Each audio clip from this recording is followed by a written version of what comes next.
adjustments we want to make.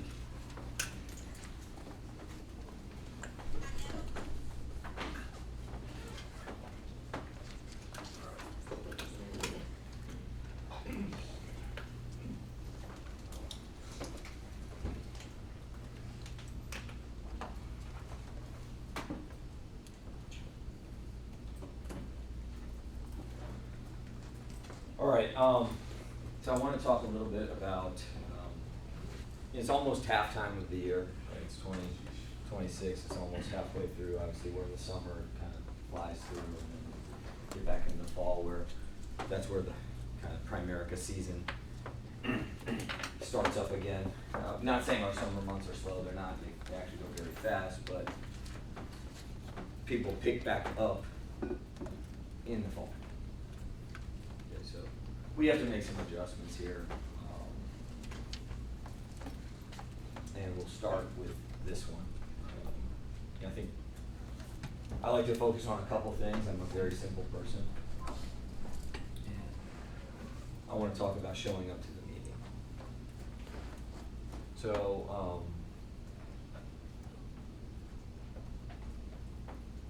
especially the Tyson's office, right? I know that we have different meetings going on.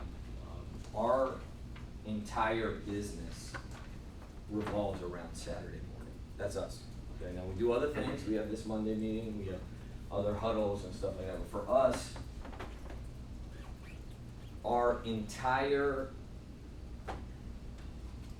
foundation of building this thing runs on Saturday. Okay?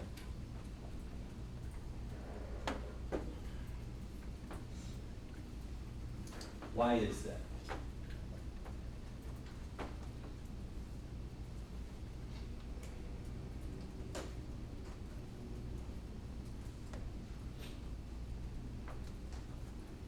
What happens on Saturday? Mikey, what happens on Saturday? I've been to a couple Saturdays. It's a training Huh? and an opportunity meeting. Pretty simple, yep. Training, he said training and the opportunity meeting. So, what happens at training for you? You're a new person, what happens? You guys go over different aspects of the business, Okay. how to, and you develop each other. Okay. So we go over different aspects, like what? Setting appointments. Is that an important one? Mm-hmm. What happens if a recruit doesn't set an appointment? Yeah, they don't grow. Okay. So if you never see an appointment, which you've seen, right, what happens? Is it like light and dark? Or you ever walk in a room where there's no light on and then you turn on the light, now you can see? Is it as significant as that? Yes. Why? Because when you don't see any appointments, you don't get the experience. Okay. All right, everything's theory. When you start going on appointments, right, for me, you get to see how relevant our products are.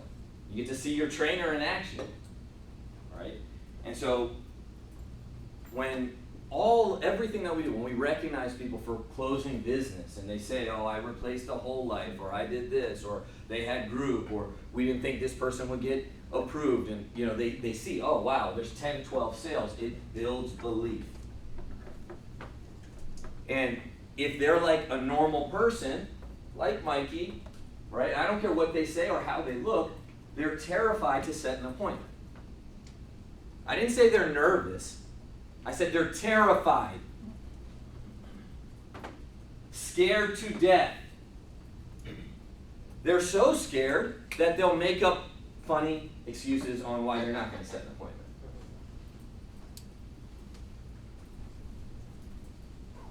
You know, like T-Mobile's tower. Are you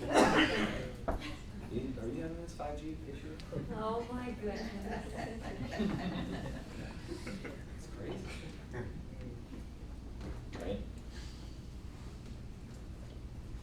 And then they start giving it to you, because they don't want to set an appointment. But sometimes they sit in the training, sometimes, not all the time, right? And they're just a little bit more amenable. They get a little more excited. They're a little more motivated. They're a little more interested. I'm going to set up a meeting. I'll call this person. Man, this would be perfect. I saw that training. I think they have this type of policy, or they work at this company, and then they get a little bit, and that's all the crack you need to break the door down. So they get energy, they get inspired, they get remotivated. And I'm not saying they, I'm saying you too, right? When you don't show up, you feel like a visitor in your own business. I see it. Okay. There are a lot of things that, there are a lot of skills that I've developed in this business. Okay? The number one is I am elite in my reading of people. I can see when people are ashamed, or they feel a certain way, or they're down, or they're up, or they're a yo-yo, or they're excited, whatever it is, right? And I can tell when people, and then we try on purpose not to make people feel bad when they haven't been here for a while, right? Like, hi, where were you?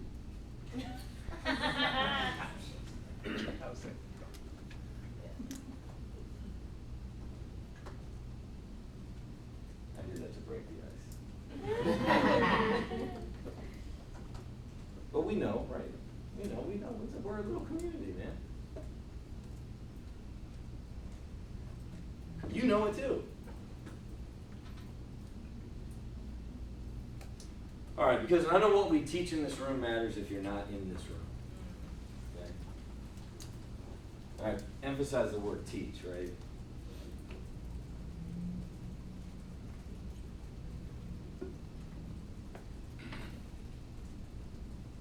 I got a son, he's 16, and he's like all of us. He wants to shortcut every single thing. He wants to negotiate every single thing. He wants to figure out a way to get the prize without actually doing the work. This is like his DNA. Okay? So he had a really good year, sophomore year, he got varsity, and now he's becoming an upperclassman. He just graduated, or not graduated, he just finished his sophomore year. And the coach today had 4 practices. Like, hey, we have Green Day practices, they're optional. I was like, all right, man, what time's your practice tomorrow? I said, oh, I'm not going tomorrow. He's like, but I'll go Tuesday, Wednesday, and Thursday. This is how he thinks. I was like, well, why are you missing tomorrow? He's like, well, I'm going to go to the other 3. I'll run on my own. I said, no, you're going tomorrow. He goes, no, I'm not going. Right? This is his new boundary, Thomas. He wants to say no to me. I said, that's fine. I'll take your computer and your phone, and I'll leave it at the office. And now I can start like manipulating him financially. You're not getting no money, right? So I was like, all right, you're going. I'm going to douse you with water in the bed. This is not optional. When the coach says it's optional, that's a test for you. You're an upperclassman. You're trying to be a captain. You have to show up. He's like, I'm going to go on Tuesday. Oh my goodness. I woke him up and he went. And we got there and practiced at 7. He got there at 7:02. There were already 35 kids there. Wow. Your team is the top in the region. They're working. They want your spot.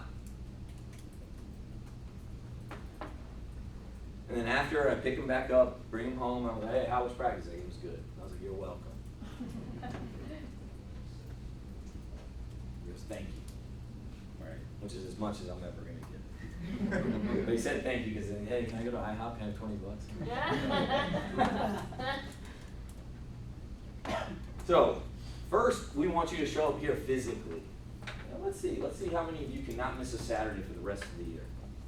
And that starts this Saturday. You're going to get a call, right?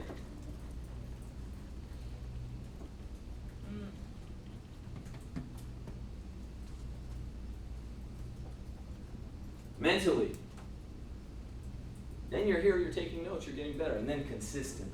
Imagine what happens if you show up physically, you're here ready to get better, and then you stack 10 trainings in a row, 12. You're with one person. You have one person with you. becoming, you know, like a running buddy or a workout buddy, one person with you, where would your business be? If you had 5, but it starts with you and it starts with one, and it starts with a commitment. All right, number 1, you can't make adjustments if you're not there, right? You know, in Belichick's book, great, he just has a whole thing about practice, right? And he says, you know, because he's notorious about cutting people if they miss practice. And they were like, yeah, you know, he would have Hall of Famers and he'd have to bench them. Hall of Famers. Pro Bowlers. And he said, well, here's why. He goes, in football, we install new plays. And a new play is the physical play and the schematics of it, but also the language and calling the play and communicating the play. And he goes, we might have to run that play 50 or 60 times to install one play. He goes, so if Gabe misses practice, he doesn't know what to do. And if he doesn't know what to do, that affects all the other 10 players on the field. So if he misses practice and I put him in, what does that say to the rest of the team? They can miss.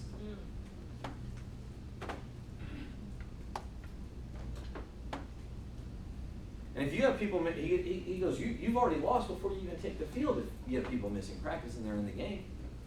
He goes, that's why I was so tough on that. So when we introduce a recognition or a new script or we have a new policy or whatever it is, an example, they're not there, they don't make an adjustment. They don't make an adjustment, they're dead.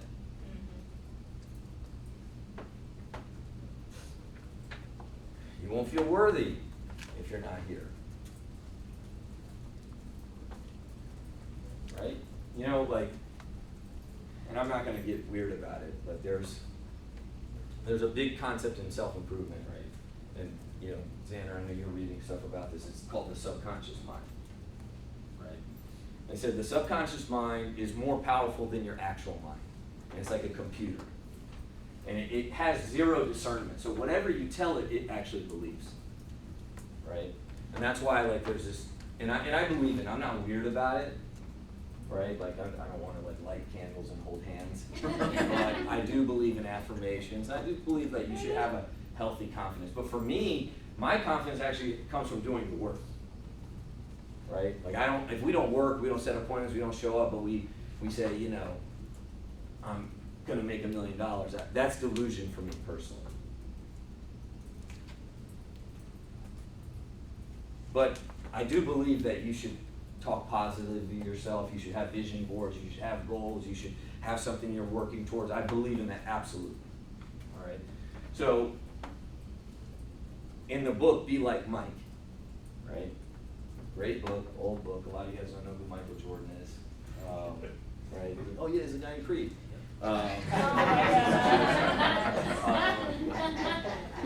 He's great. Apollo Creed's son. Oh my God.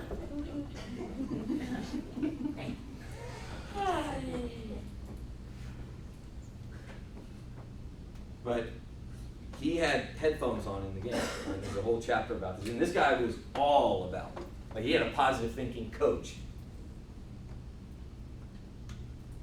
He had headphones in the game, and he wasn't listening to music. He had clipped all the announcers calling his game-winning shots. And he'd listen to that before the game. So when he go to Game 6 in Utah, he'd already made those shots 1,000 times.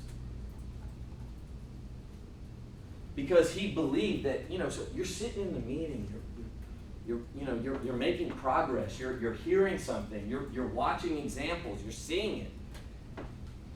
Man, this person got promoted, all these things, you know, you just start believing it yourself. And when you miss, right, you know, your team knows, and we'll talk about right the next one, your team won't show up if you don't.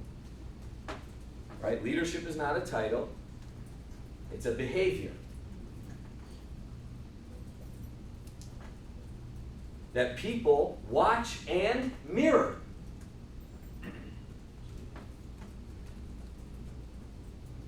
And so they're looking at everything.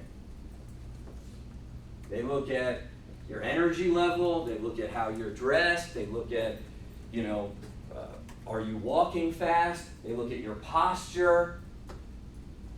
Are you coming in disheveled? Are you yawning all the time? Are your eyes bloodshot? Oh, everything. I'm telling you, people look all the time. But the number one thing they look is, are you going to be there? And there's always someone watching. And here's the biggest thing that we're competing with, right? And this is not, it's more relevant now than it was even before when I got involved in the business. People are wondering if Saturday is worth their time. They're deciding, is this worth it for me? If it ain't worth it for you, it's not worth it for me. Because everybody, and I can laugh about it, I can clown it as much as I want, they really value their time. They think their time is worth a lot. And so if they're going to commit to this, they want to know, one, are you committing? And two, is it worth it for me? Am I going to get something out of this? And we try to do a great job, and I know you guys, right? So I just do the op meeting on Saturday. You guys do a fantastic job of running incredible Saturdays. That's why we have people here. And, I didn't have a slide for this, but also, true duplication happens on Saturday, right? Like, for example, I'll give you, I'm just saying this because I want to hear Shondell's comment on this, and Samir too. Shondell brought a guest to the op, right? Sharp guy. You know him from church? Yeah. Right, so how did you bring it up to come to the meeting? What did you say? I've been following up with him for Okay, so you've been a talking to him. long time, yeah. And he reached out to me. And you just said what? Come to, what did you say? Yeah, hey, just Come come on check out Saturday. our office, you'll get to meet some of our leaders, our team, just see what we do, the environment. And you came to the op? Yeah. Right, and he was great in the op. Nice guy. What did he say about the op? I was just curious. He asked if you spoke for the company and got paid for it, because you're a really good speaker. What is it? You don't need to mumble it. Oh my God. What did he say? I need this. This Oh my my God. You want me to record it? These meetings build my belief. Oh my God. By seeing how great I am and how down you guys are. He said, hey, he said, hey man, you speak, blah, blah, blah, you're a great speaker. But he enjoyed the meeting. And I told Samir, and I was honest, I told him on the way here, I was like, man, that was one of the better ones I've done. I could tell.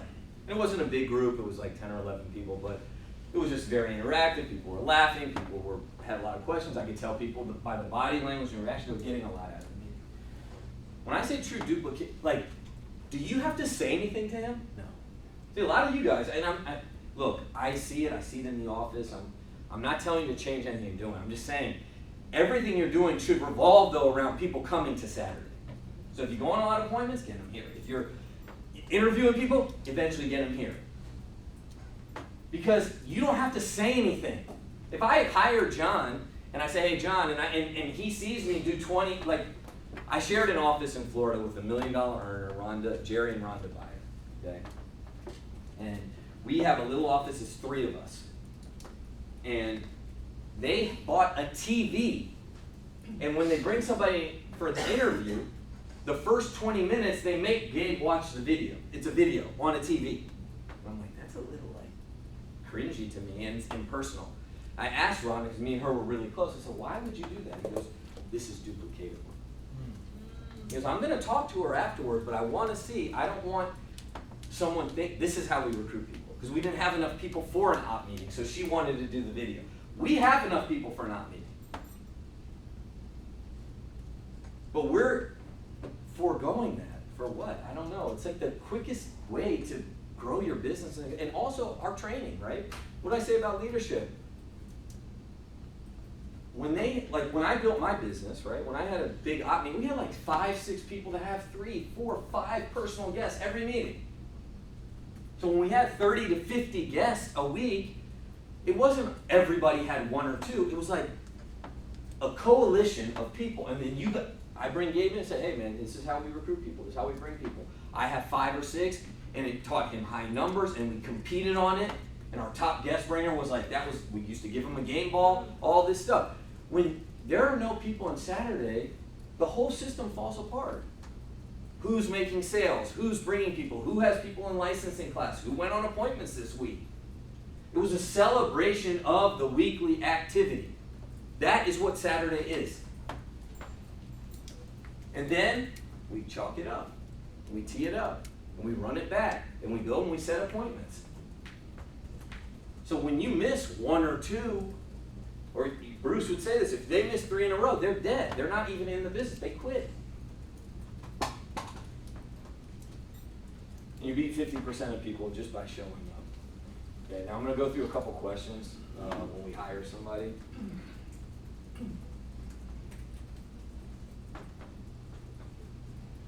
All right.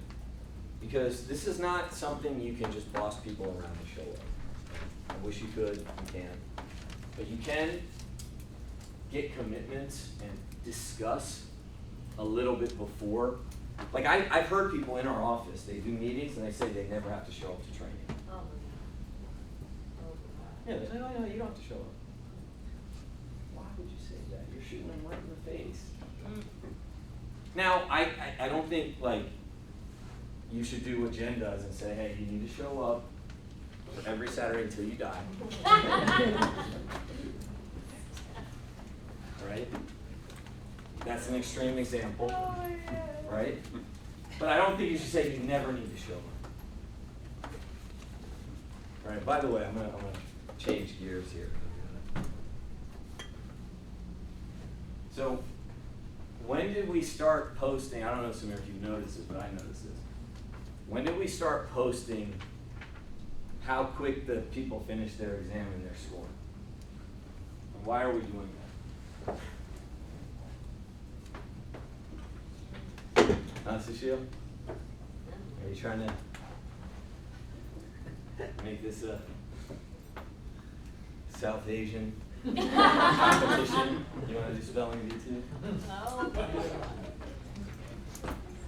All right? No, I'm being serious about this. What are we doing here? You need a 90%? No. Do you need to finish it in 29 minutes? All right? I saw Sushil said 30 and Xander said 29. No, I was like, now look, I mean, you know, Xander's only like 1 or 2 inches in the hair from being an actual troll, so I get this. I get what he's doing, and I'm here for it, by the way. I like this. All right, but that's why I wanted to bring this up. So I knew this would land. I'm practicing material for my Netflix special. And that one, I'm going to use that Xander trolling right now. No, so I get it if he says, hey, 30 minutes, because this is true. You could go back and look in the post. So Sheila said, what, 30 minutes, 90%. Xander, the same day, 29 minutes, 92%. What are we doing here? But seriously, this is culture stuff. We don't care about that. Okay? We care, did you go on appointments? Do you have 5 people at your first meeting? Now, again, and I'll use Jen, she's kind of like, I can always, pick on her, she can handle it. Jen will say, hey, Robert Reeder passed, it was his 1,000th time. She's really proud of him because in the history of DC, he's the only person that got 1%. Hey. And he was trying, and he got to 10%, then went back down to 2%. And, he filed bankruptcy to pay for the exam. Okay? Use your common sense here. Okay? Use your common sense. We're recruiting people, right? But I just don't think it's good to say 90%. Because even me, I'm like, damn, I'm stupid. You got 90%. it only took me 29 minutes, right? It just invokes a little fear. Yeah. And we don't, a perfect score is 70%. 70%. That's a perfect score. We used to boo you if you got 90. Like you were ashamed. Like, don't tell them what I got. They're gonna bully me. So when you're talking to people and you get resistance about showing up to Saturday, and I gotta go through this really quickly because Samir's got better stuff than me. Okay? I don't want to beat people down, but do you get resentment? Yeah, of course. You know, my son, he's so excited. He loves cross country. He doesn't want. It's like a programming. Like I'm mad at him, and I'm saying this angrily to you, but this is what everybody does, dude. We always give ourselves cop-outs. We never want to fully commit to anything. We think we're wasting it. We're going to work in vain. And after he came, you know, he's glad. He was there with his teammates. I saw him afterwards. I went a couple minutes early. He's like walking around, talking to friends. Like, good for you, dude. Like, I'm glad. So it's very normal for people to negotiate, or they don't want to show up on Saturday. And sometimes people have legitimate, it's family time. I get that. So I'm not going to, Samir says, hey, well, so what, tell me about Saturday. Look, you don't want to win? I'm not going to say that, dude. Don't say that. That's not how it works. Okay, you can't do that with, like, the things I just told you, like I do with my son, you can't do with your recruits. Right? You can't threaten, you can't manipulate. It doesn't work. It's a volunteer army. Right? But you gotta quarterback it, right? What have you tried before that didn't pan out? Right? Usually people have tried stuff. Well, why do you think that happened? Right? This is even before. You could be laying it up when you're building rapport with somebody. Have you ever started something and what do you think? Why do you think it didn't work out for you? They'll say it. They'll say, man, and you can tell a lot about what type of excuses they make. Right? Is there any hint of personal responsibility in there? Or if they're blaming, that's okay. I'm not gonna shame the I'm just listening. Right? If Gabe says, man, it wasn't a great time in my life, I'm a little bit more serious now. Okay, great, that's all I want to hear.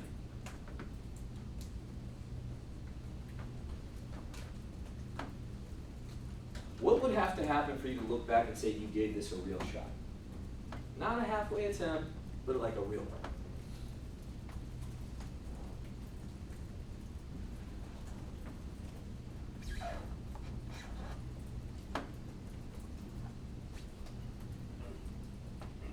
This is a great question. Is there anything in your schedule right now that would prevent you from being here every week? Always ask first.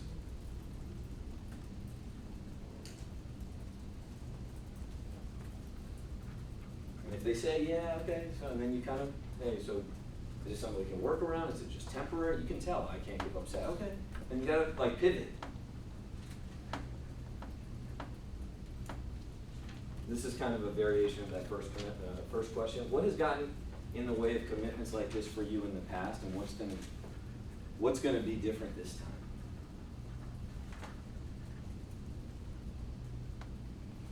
Okay, this is a really good one. Okay. What does your Saturday morning usually look like? Hey, so what time do you, I can learn a lot about Samir. What time do you normally get up? I know you work Monday through Friday, so what do you do on Saturday? And if he says, I go to the gym, I run errands, I do this, I'm up early, I sleep in, I go out on Friday night. Friday night's the night, you can learn a lot about somebody. And you see what you're attacking when you're trying to get a commitment. Right? I'm not just gonna talk to him about Saturday. I gotta this is how important the Saturday is. It's not something that you say you need to show up. That's the lowest level. And I'm going to be very clear, especially with some of my guys, you go through this either way. I don't care if they say they can come. You know that's just talk. They're just chatting. You still go through it. Right? Just like you would on a super Saturday. Okay, where are you going to leave from? Where are you going to meet me? What time does your car have gas? These are the things that you have to say to people. Okay, are you picking up your teammates, right? You're just elevating the importance. Now, you're not doing it in a mean or an interrogative way. You're just talking, but you're taking mental notes.